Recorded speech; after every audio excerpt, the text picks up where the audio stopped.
So, welcome everybody to this week's edition of David's in Classic Cars. Today we're going with father to Snape. Today we're struggling to turn corners to get to Snape. Glad that you can join us on this expedition. Witnesses for any insurance claims.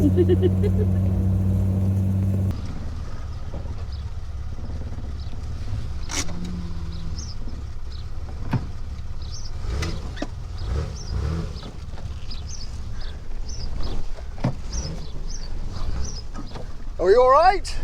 Okay.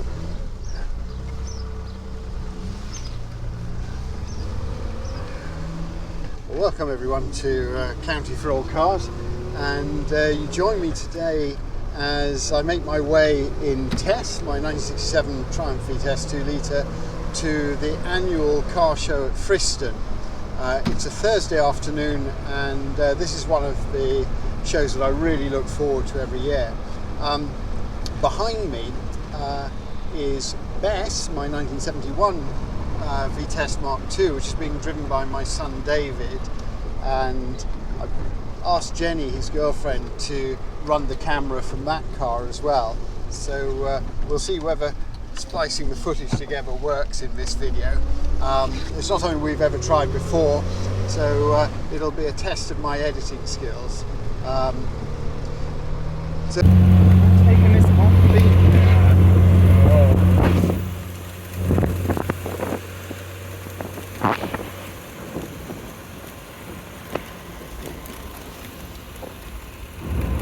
a great adventure for me because I love going to these little car shows, and going to a car show midweek is a real treat.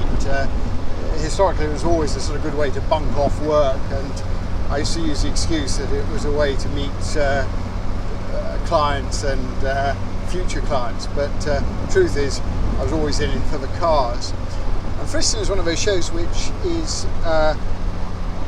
particularly good because it has a number of pre-war cars that you don't see at other shows in Suffolk. So yeah, I'm hoping when we get to the Village Green at Friston, I'll be able to take you around, show you some of the most interesting cars, or the cars that I think are most interesting. And you also get a little bit of footage of our drive to the show from the perspective of both the Triumphs. Now for David, this is not the first time he's been to a car show, of course, but it is the first time he's actually driven a classic car to the car show. And in fact, it's actually the first time he's driven a classic car on the road.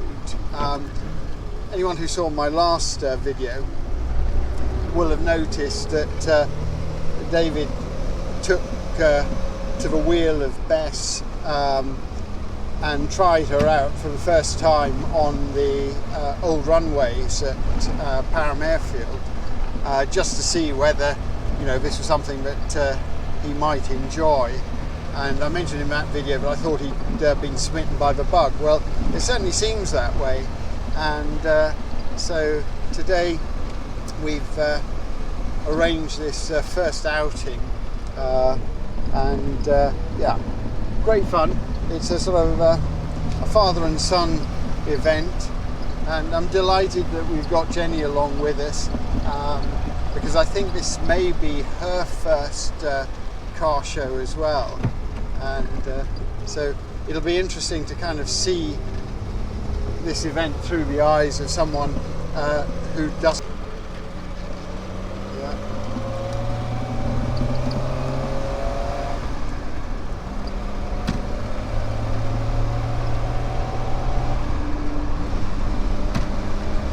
Swap the camera around, so you're getting a view of Bess behind us. I don't know if you can see it in the camera, but I'm sort of getting a glimpse in my rear view mirror, and Dave looks pretty happy with himself. I think classic car motoring, particularly top-down motoring in the summer, is something that he's warming to, let's say. It's a strange experience for me, actually, seeing my own car in the rear view mirror. So yeah, quite how long it's going to remain my car for is also debatable, of course. Right, let's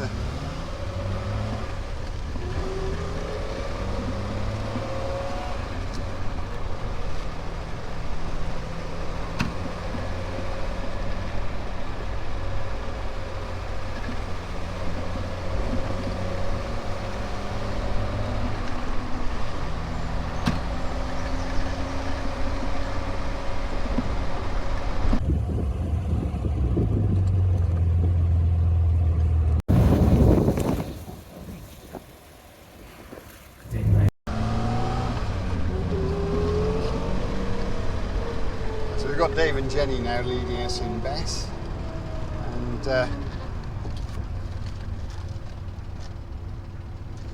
we'll just follow them down the hill of Snape down to the maltings.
Right, and here we are going to this wonderful arts complex, and so we're putting on a little classic car show for the pub goers.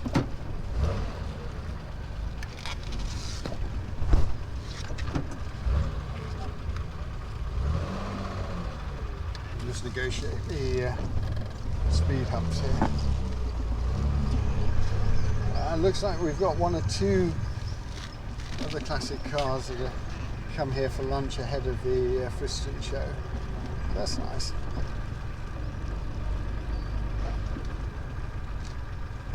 Looks like we're going to do some off-roading now.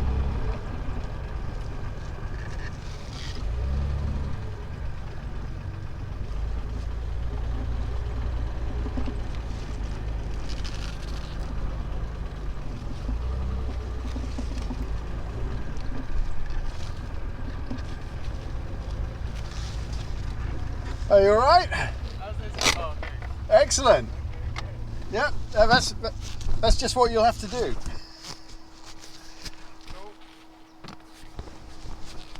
So we're just setting off from Snape Maltings, having had a bit of lunch, and we're heading to the show at Friston via Aldborough, I think, to have a little drive round.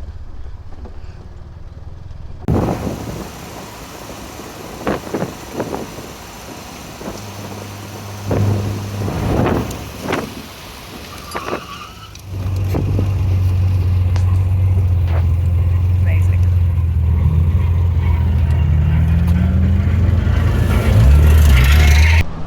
We're just going past St Peter's Church on our left, and you'll probably get a glimpse of the sea as we drop down this hill, this corner. And of course, this time of day, it's this bright blue, sort of aqua green colour. That makes you think that you might be in Cornwall. If you come in the morning, it's more of a sort of dirty brown colour. It's just to do with the way the sun is. Sorry, just a quick diversion.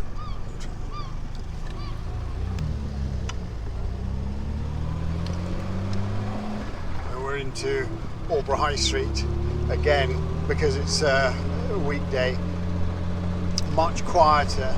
I have to say, this is the sort of time of the week I generally prefer to come and have a wander around, or grab fish and chips at the beach. There aren't the sort of queues that you find outside the ice cream parlour or the fish and chip shops on a weekend.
Exciting array of cars to look at today.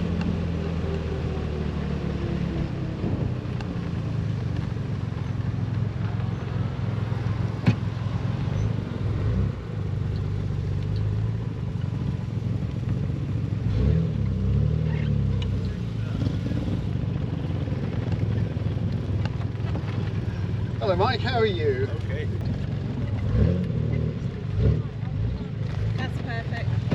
And they can get out, and you can get out if you need to. That's fine, thanks very much.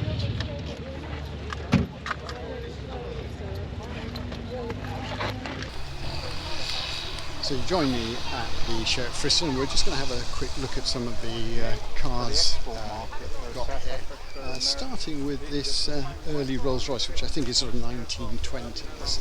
I'll just turn my camera around so you can have a look.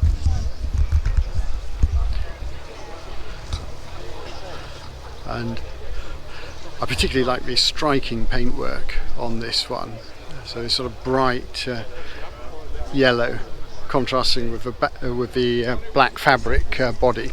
I'll have a little look inside. And again, this fantastic interior, wonderful dashboard, and sort of luxurious rear seats. But I particularly like the door furniture here, with these wonderful window cranks. And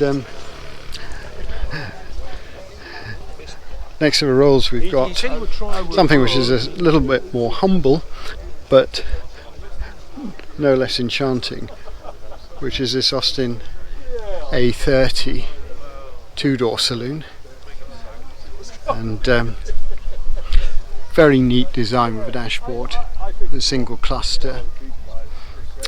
And the next to that we've got a car which is obviously used for competition, very smart MGB in its rally livery, and an MGC. So have a close look at the Austin 3 litre straight six, twin SU carburettors of course, and just a fantastic shade of blue. And we've got a trio of Morgans, which we saw earlier passing us in Albury, and then Corvette Stingray. This enchanting Lee Francis,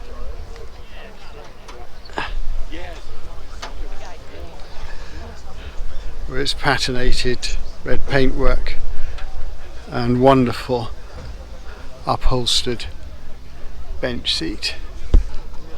I particularly like the brass surround on the instruments in this one.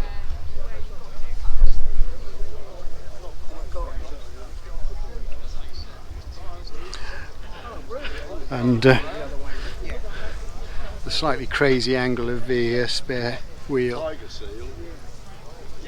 But interesting, these sort of easy clean discs that would fit across the spokes.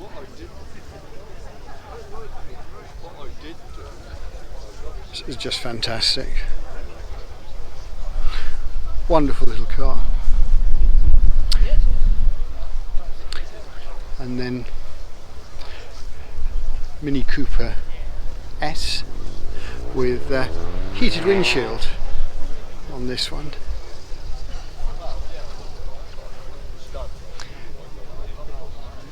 And that is just immaculate.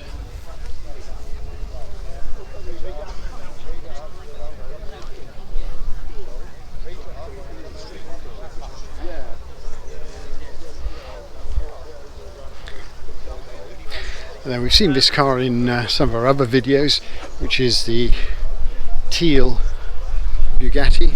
I spoke to the owner just a minute ago and he was correcting me, because I think in my previous video I said this had been based on the mechanical running gear of a Morris Marina, but in actual fact this is the later Ital. Enchanting Austin 7. Just have a little look at the flag emblems.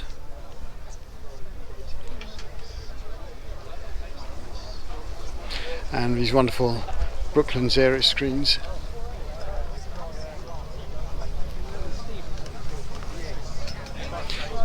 And you'll notice that this has a local Leyson District Motor Club badge, and then a pull down luggage rack.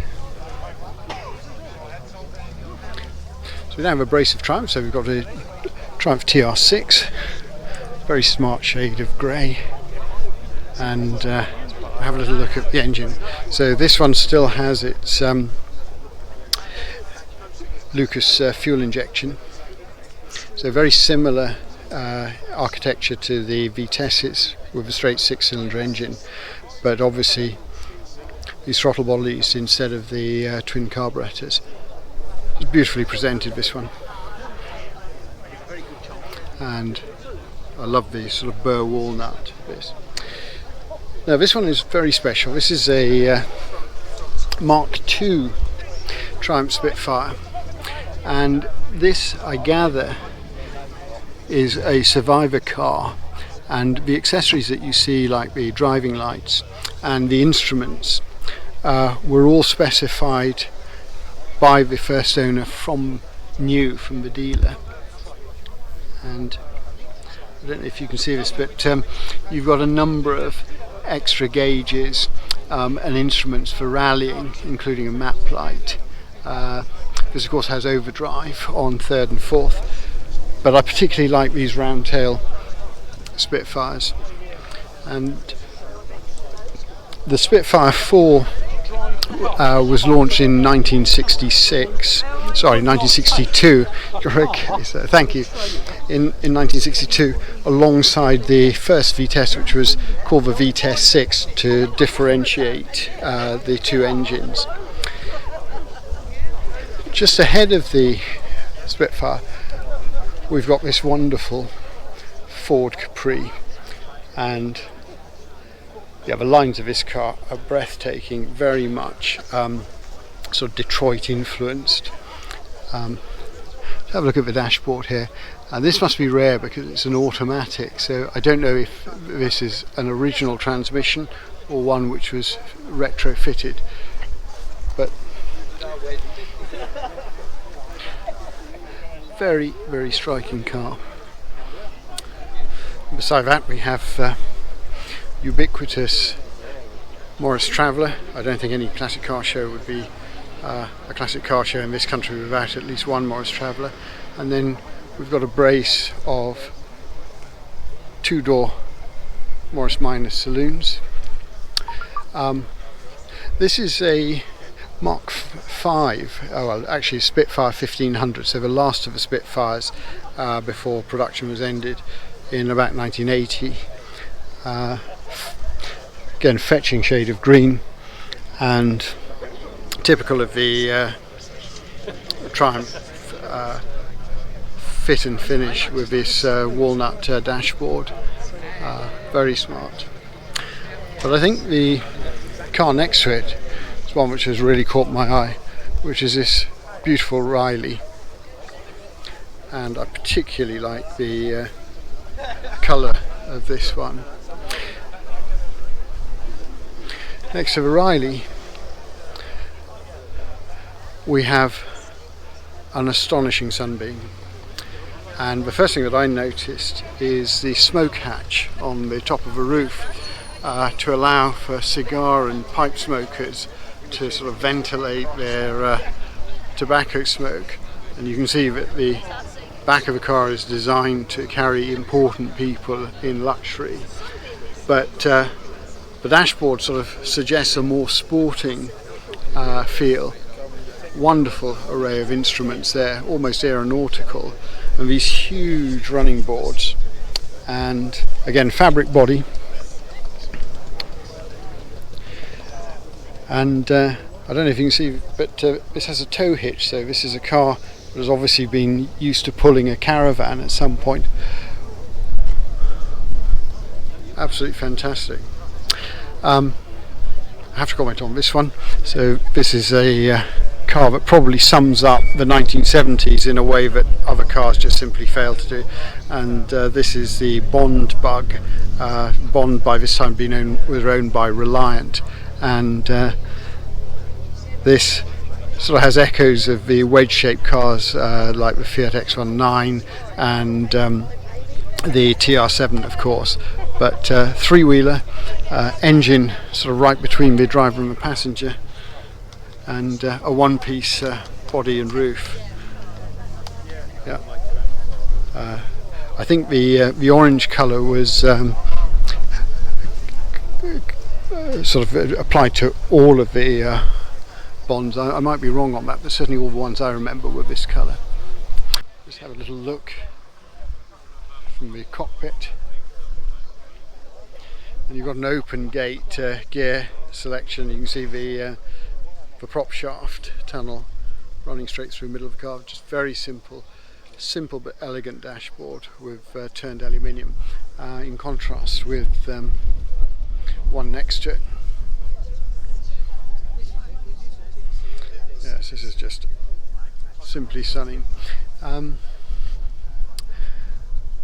then for Triumph fans, one of the last of the real Triumphs before their company's collapse in 1939 and their eventual takeover by Standard, and this is a Triumph Gloria. There were Vitesse versions of the Gloria, and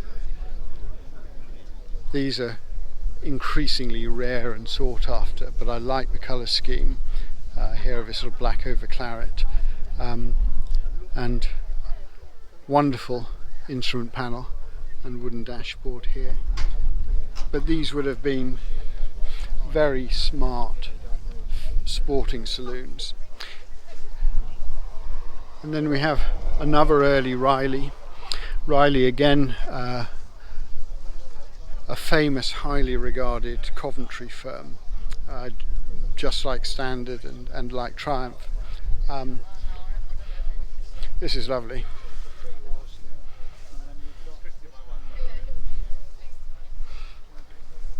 And again, this sort of round back fabric body. But perhaps my favourite is this wonderful sort of fastback coupe, Riley Kestrel from 35. Again, elegant lines. And next to that, we've got a car that is loosely associated with the famous AC Cobra. So this is 1920s AC, and AC, one of the earliest car manufacturers in England, and this one has this sort of amazing glass house with the push-out windshield for ventilation. You can see the advance and retard controls on the steering wheel, and this sort of yacht-like dashboard which sort of pushes away almost sort of mimicking the bow of a boat. Again, wonderful sort of Art Deco door furniture with this one, and little luggage rack on the back. Now this one I'm going to have to take a look at, but I love the boat tail on this. We're going to have to look at the front to work out what it is. So this again is another Riley. These wonderful aero screens. And you can see with this one the timber framed, the ash framing with overlaid aluminium. This is obviously a recent restoration, absolutely beautiful. And then we've got another Riley saloon here.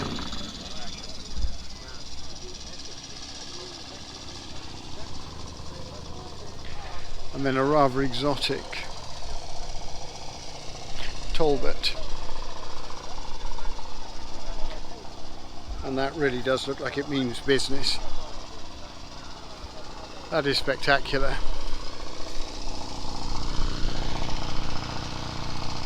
With a pre-selector gearbox. Yeah. And another boat tail.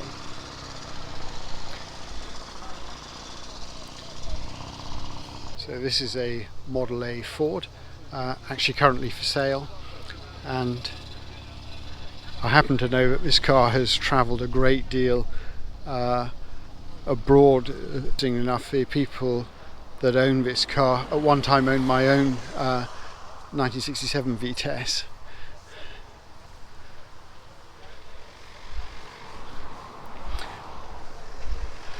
And the hair which gives this away, this magnificent Alvis. Proper gentleman's car.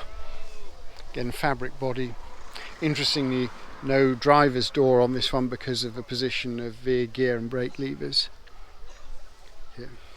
You can see we've got quite a show here.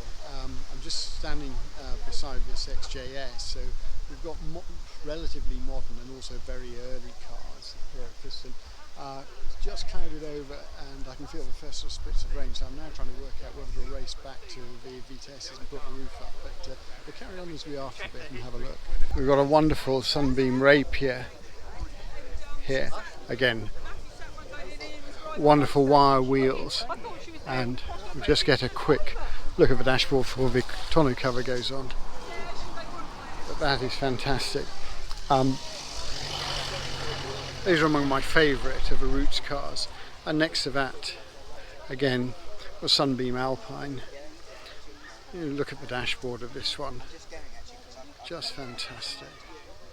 And then we've got a pair of ACs again, so AC Ace and a Survivor, a Seeker with its patinated bodywork. This is just a wonderful car, and just the way I like to see these old classic cars. Particularly like the period radio with this one.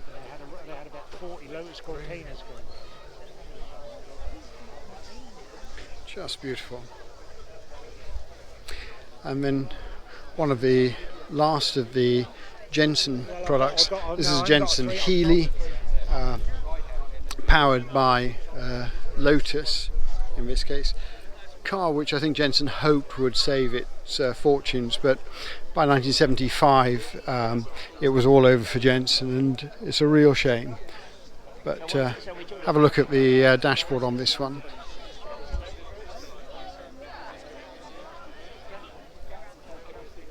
So again, we're back to roots with this wonderful Super Minx.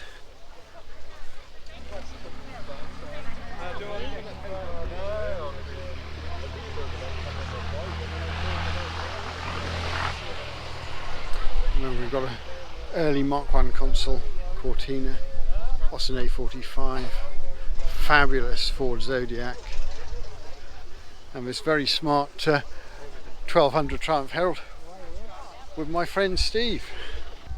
A lovely think this is about 1948 Wolseley. Obviously an extraordinary Rolls Royce. I'm guessing this is from about 1922, 1923.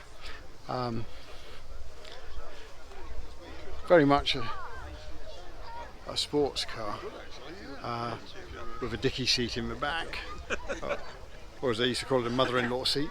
But yeah, this is quite something. And then one of my favourite Triumphs, the early TRs. And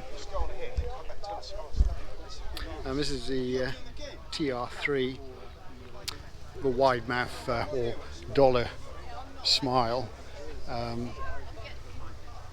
Yeah, that's just lovely. Great lines. And then over here we have this astonishing Packard Super 8. Again, you can see the fold down luggage rack on this. I'm just going to show you the dashboard there, and capacious inside. I think a lot of these were staff cars during the war, used by the American forces. But interestingly, this is a right-hand drive, so obviously intended either for this market or perhaps one of the African markets. Immaculate MG midget. Let's take a look at this engine bay. That is factory fresh. Just wonderful. Well, RS 2000 Mark 1 Escort, what can you say? What a great colour scheme, this orange. And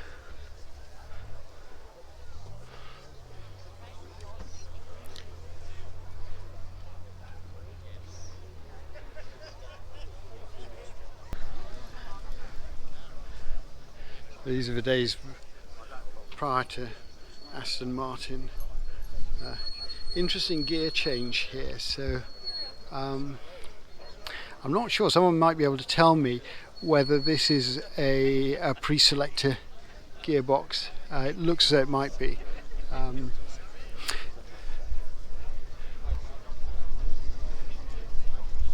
Again, another Lagonda, and the size of the headlights alone tells you that these cars were meant for speed. Gosh, look at that. And again, the cowled spare wheel. We've got this one, which has a gorgeous patina, so green over black, fabric bodied, and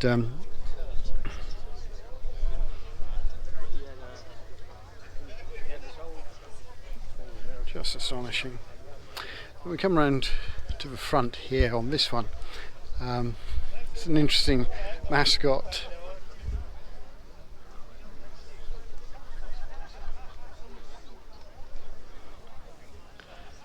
So there are not many shows you can go to where you would see this number of Lagondas.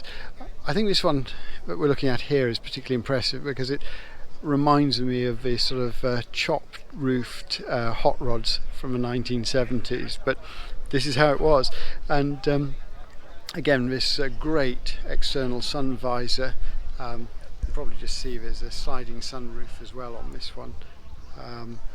Beautiful sweeping fenders and running boards, and look at that dashboard. Just look at the size, if you can, of the rev counter and speedometer. Wow.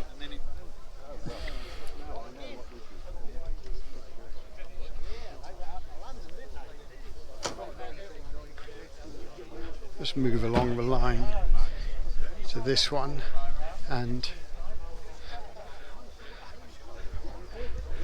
yeah, this is again an expensive restoration, and these wonderful sort of wings that are almost like cycle wings, where the running board's been seemingly cut away.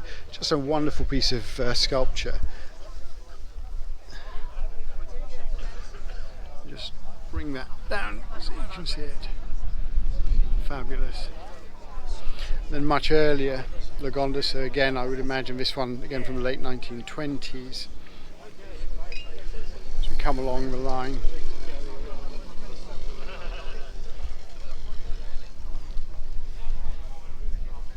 Of cars here.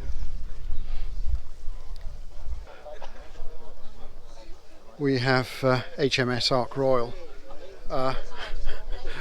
Otherwise, this what I think is a 1959 Cadillac with its own postcode, and this thing is huge. Really chucked it. I'm sitting in there. Just an astonishing car. Just look at the glass on that windshield. One of my favourites here. This little Morris Minor, and this is a 1931 very basic form of motoring, very simple.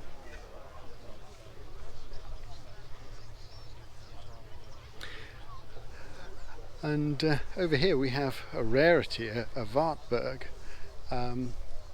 again Eastern European. Big family cars, robust for difficult European roads, very much a Cold War car, and with an engine that appears to be the wrong way round, with a radiator at the back, but yeah, fabulous, glorious sort of claret colour. And it's worth remembering Humber were the sort of flagship cars of the Roots group, and often used in overseas territories as cars for diplomats and colonial officers. But this is a Humber Hawk, which again, sorry, I'll get out of your way, which has the 3 across bench seat. One of the prettiest cars at the show here is the HB Vauxhall Viva,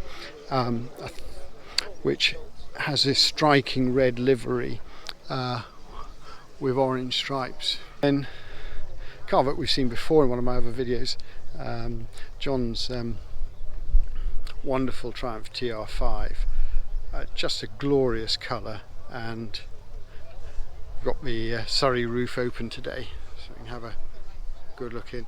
I think this is arguably one of Giovanni Michelotti's finest designs, obviously originating with the TR4 and then mating that design with the beautiful straight 6-cylinder engine.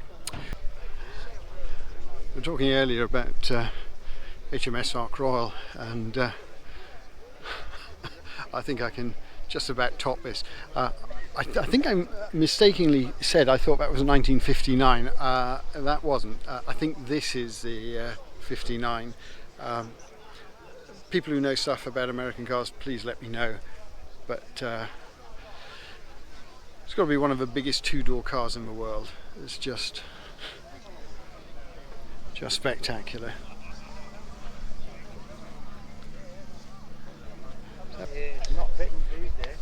Array of military vehicles here, jeeps of different eras, wonderful Humber staff car,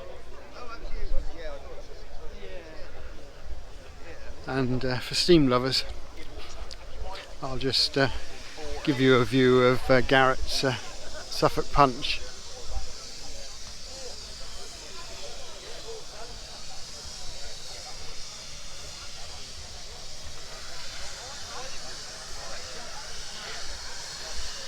We saw this earlier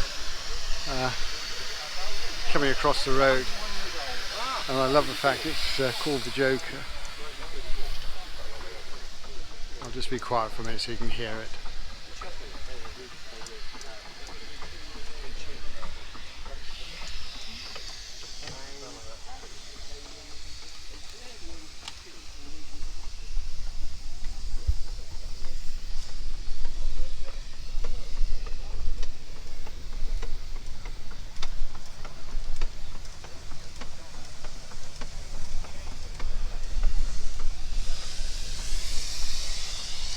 The days when steamrollers really were steamrollers.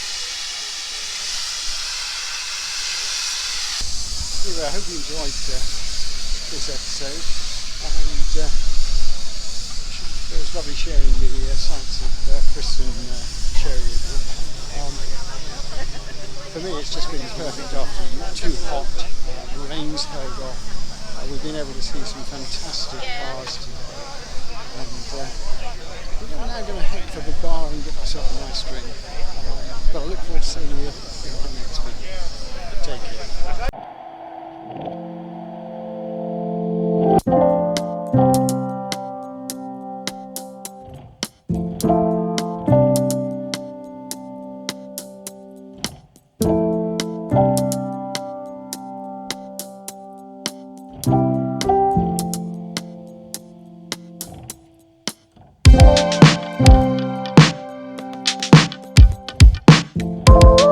you.